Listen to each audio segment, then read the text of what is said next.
Morning, children. Let's continue with the line by line explanation of the lesson The Merchant of Venice by William Shakespeare.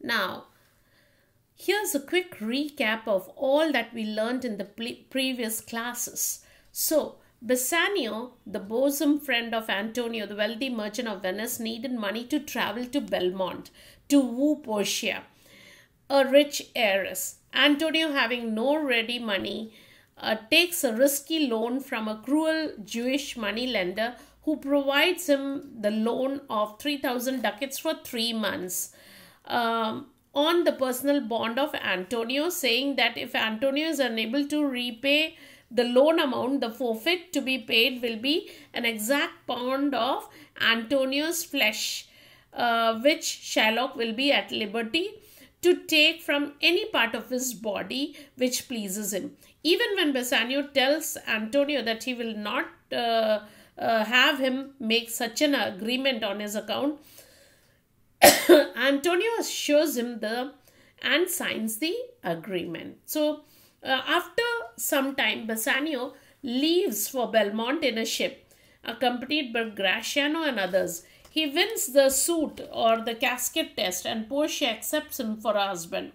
Gratiano also finds a wife in Nerissa, Portia's waiting maid, but their joy was curtailed by bad news that was brought in by a messenger from Antonio stating that all his ships were lost and his bond to the Jew Shylock was forfeited, and he wished to see Bassanio once again before he dies. So hearing this, Portia immediately offers 20 times more money to pay Shylock and tells Bassanio to immediately set sail for Venice with the money to save his best friend, Antonio. But before that, they must get married so that Bassanio would be legally equipped to use Portia's money. Now, after Bassanio leaves for Venice, Portia has thought the matter over and hits upon a plan which she keeps to herself for the moment. She sends a letter to her cousin, the lawyer Dr. Bellario of Padua, and asked about his opinion on this case, and the messenger returned with a letter of advice, notes and robes from Bellario. Thus she gets her legal knowledge for the trial through Bellario. So children, we had read up to page 60 about these incidents. Now let's read from page 61 onwards today. So let's begin.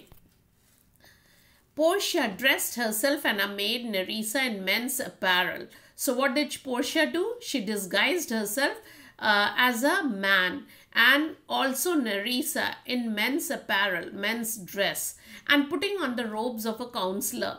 So what did she do? She put on a robe of a counselor. A counselor is a doctor of civil law. So she took Nerissa along with her as her clerk. Now Nerissa is acting as her assistant with her, and so Nerissa is the clerk and Portia is the counselor. And setting out immediately, they arrived at Venice on the very day of the trial. So what happened? They reached Venice on the very day that the trial was to begin. The cause was just going to be heard before the Duke. So at that time, the moment they reached there, the trial was about to just begin. And senators, so it was to be heard before the Duke. So who's a Duke? A Duke can either be a monarch or someone ranked below the emperor or a king. So ruling over a duchy. So a duke has a duchy or a dukedom. So a duke was usually a member of royalty. A duke is therefore a male, you can say a male member of royalty, and could be a member of the highest grade of British peerage. Now, then who's the senators? Senators are legislatures of Venice in the Senate House, that is upper house. So when Portia entered this upper house, that is High Court of Justice, and presented the letter from Bellario. So she was carrying a letter from Bellario, who was supposed to be the counselor for this case, and in which that learned counselor wrote to the Duke saying he would have come himself to plead for Antonio. So he had written in his letter to the Duke, which read that he would have himself attended this case but that he was prevented by sickness. As he was not well, he could not reach the Duke's, Justice of, Court of Justice, and he requested that the learned young Dr. Balthazar, so he called Portia, might be permitted to plead in his stead. So he said that the young Dr. Balthazar has come with this letter, so the Duke should permit him to plead for Antonio's case. This the Duke granted, and the Duke granted it because it had come with the letter of Bellario. Much wondering at the youthful appearance of the stranger, so the Duke was much amazed and surprised by the youthful appearance of the stranger, who was prettily disguised by her counselor's robes and a large wig. So the Duke was amazed by the get-up or the appearance of the young girl. Actually, it was Portia disguised like a counselor, so like a judge, and she had her large wigs too to cover up her sides. And now began this important trial. So the trial began. Portia looked around her and she saw the men. She saw the merciless Jew, and she saw Bassanio. So Portia looked around and she saw the merciless, that is the heartless or the most wicked Jew over there. She saw Bassanio. She also saw Bassanio, but he knew her not in her disguise. So she did not understand who this is. Bassanio did not understand that it was his wife, Portia, who was disguised as a counselor. So he was standing beside Antonio in an agony of distress. So what happened? Bassanio was standing beside his best friend Antonio, and he was greatly troubled with intense pain for his best friend. So he was with painful anxiety was watching all the proceedings. So this is what happened. Now let's move on to the, you can see Portia disguised as a counselor in men's robe. So she's here Portia, and this is Nerissa, both of them in men's robe. So we move on to the next one. The importance of the arduous task Portia had engaged in gave this tender lady courage. So because of the importance of the difficult, arduous means difficult or hard to accomplish task Portia had engaged in, gave this tender lady, they gave this soft lady immense courage, and she boldly proceeded in the duty she had undertaken to perform. So she went on boldly because she had to do it in order to save her husband's best friend. And first of all, she addressed herself to Shylock. So in the very outset, what did she do? She addressed Shylock. She talked to Shylock, and allowing that he had a right by the Venetian law to have the forfeit expressed in the bond, she spoke so sweetly of the noble quality of mercy. So let's go back here once again. And allowing that he had a right by the Venetian law. So Portia immediately allowed and gave him the legal right. So she said, she addressed or she talked to Shylock that although his plea is most unusual one, yet it is quite legal. And the law of Venice cannot deny it. So the law of Venice cannot take steps against him for the course he is following. So she spoke so sweetly of the noble quality of mercy. And what did she do? First of all, she told Shylock to consider. She told him to consider about the qualities of mercy. So mercy is something as would have softened any heart but the unfeeling Shylock. So what happened? She talked to Shylock and she wanted to address her, and in the case telling Shylock that although his plea is very unusual, but still he should he should make a, it should be, this quality of mercy should be there in him, and he should have a softened heart for, a feeling for Antonio. So, but that didn't soften the heart of Shylock. Anybody would have been softened by what she said, because she said it very sweetly, but then it did not budge Shylock, saying that it dropped as the gentle rain from heaven upon the place beneath, and how mercy was a double blessing. It blessed, it blessed him and gave. So we'll go back to this place and we'll read again from there. It's very important to learn from here. She's telling Shylock that mercy, it here is mercy. So it dropped as the gentle rain from heaven upon the place beneath. So she said, saying that it dropped as the gentle rain from heaven upon the place beneath.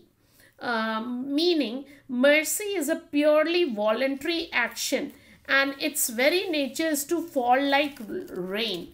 Just as no man can command the rain to fall, so also no man can command mercy. Mercy shows itself on its own accord. And how mercy was a double blessing. It is mercy. That is mercy, carries with it a double blessing. It blessed him that gave him, and him that received it. So what is mercy?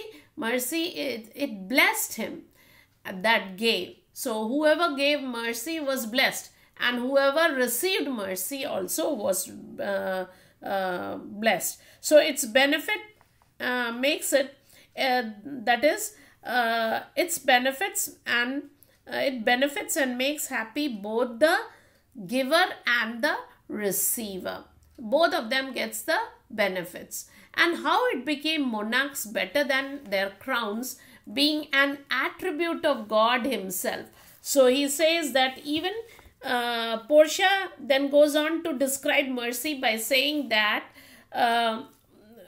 when exercised by the great and powerful kings or monarchs, they shed upon the kings or monarchs a brighter luster or glow or shine than the crown which they wear.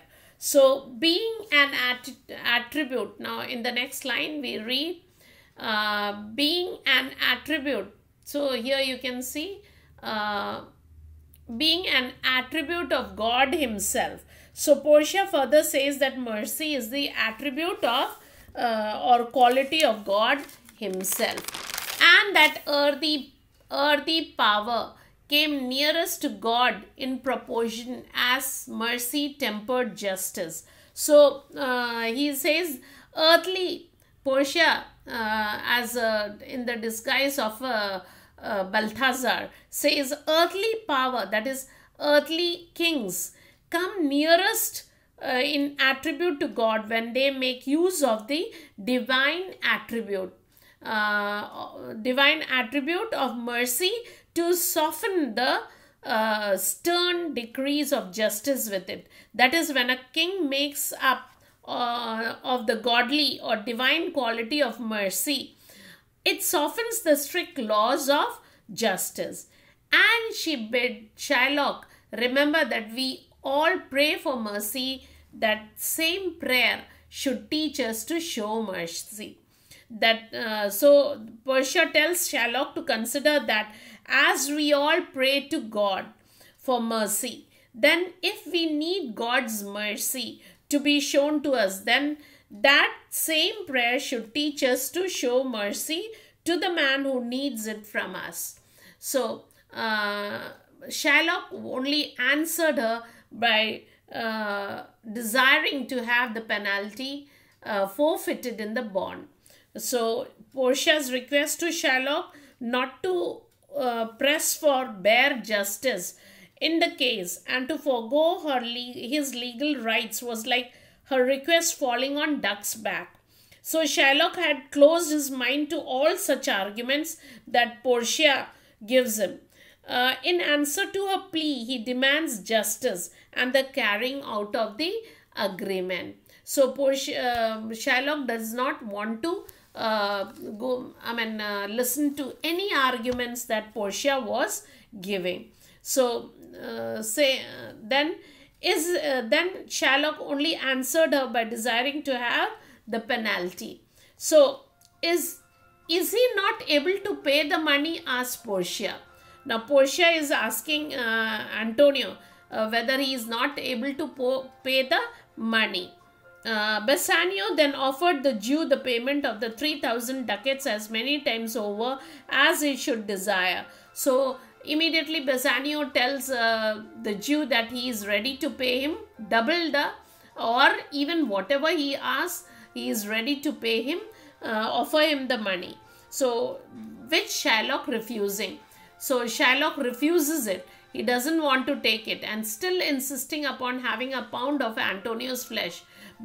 So Shylock does not want it and he he presses upon having a pound of Antonio's flesh. He wants the forfeit. He wants the agreement to be given justice.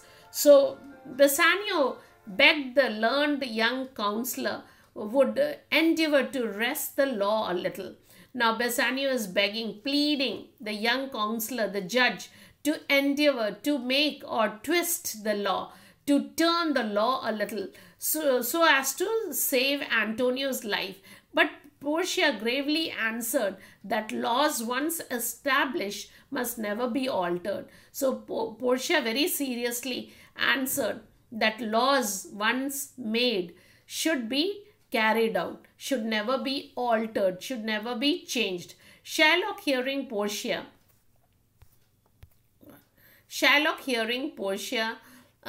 say that the law might not be altered, it seemed to him that she was pleading in his favor, and he said, "A Daniel is come to judgment." So Shylock, when he heard Portia say that laws should not be altered, he thought that Portia was pleading for her, and then he was very happy listening to that comment of Portia as Balthazar. And then he says, "A Daniel is come to judgment." Now what is this comment? Daniel. Who's Daniel? Daniel is a character from the Bible and the Torah. So Daniel is come to judgment. So he says now that Daniel was a wise Jewish prophet. So he was a wise judge like Solomon. There were many stories of Daniel enabling quick justice in the Bible and the Torah. So Shylock is comparing Portia, disguised as a judge, for her wisdom with Daniel the prophet for she refuses to break the law on the grounds that bad precedents will be created. So he calls her a second Daniel. "O wise young judge, how I do honor you." So Portia then utters that Antonio, Shylock then utters, "O wise young judge, how I do honor you. How much elder are you than your looks?" So Shylock tells Portia that you are, "O wise judge, you are so, how can I respect you so much, because you are wiser than what you look. You are wiser than that." So you can see here Portia and Nerissa both going through they are here with, just acting as a counselor, and Shylock listening to the proceedings of the house, and Bassanio with a lot of money that he has got from Portia has come with the money to pay Shylock as much of what he wants. Shylock in anger, you can see here, Shylock is not very happy. Now Portia now desired Shylock to let her look at the bond. So Portia asked Shylock to show the bond, the agreement. And when she had read it, she said, "This bond is forfeited." So as soon as she saw the bond, she said, "No, this is forfeited. This is already the agreement. According to the agreement, the money is not paid, and therefore there should be a penalty. And by this, the Jew may lawfully claim a pound of flesh to be um, to be by him cut off nearest Antonio's heart. So Portia informs the court that the Jew is lawfully demanding his pound of flesh and that should be cut off nearest Antonio's heart. Then she said to Shylock, "Be merciful." Then, as a last and final pleading, she asked Shylock, "Be merciful. You should be merciful. Take the money and bid me tear the bond. Let me tear off the bond. Let me tear off the paper, the agreement paper, and be a little more merciful to this man." But no mercy would the cruel Shylock show. And he said, so Shylock would not budge. He would not listen to any arguments against all that. So he said, "By my soul." So he vows solemnly by the soul, that no persuasions of any kind. I swear there is no power in the tongue of man to alter me. So he says that there is no persuasion that can turn my words or alter my words. "Why then, Antonio?" said Portia. So Portia, when she heard Shylock say that he's not going to move and he wants his penalty, then Portia asks Antonio, "Why then, Antonio? You must prepare your bosom for the knife." So Portia tells Antonio to be ready with his bosom. Be ready because Shylock is going to cut off a pound of flesh from your heart. So here we see, children, Portia here looking at the agreement, the bond. Here she's taking the bond paper in her hand and Shylock ready with a knife. You can see here the knife in his hand and the Duke sitting here. Then you can see Shylock in angry mood. He wants his penalty. So justice has to be given. And then Shylock ready with his knife is ready to cut off the and you can see he's ready to cut off the flesh from Antonio's heart. So he shows his bosom here. You can see the best friend Bassanio here. So for today we end up the lesson here. Thank you.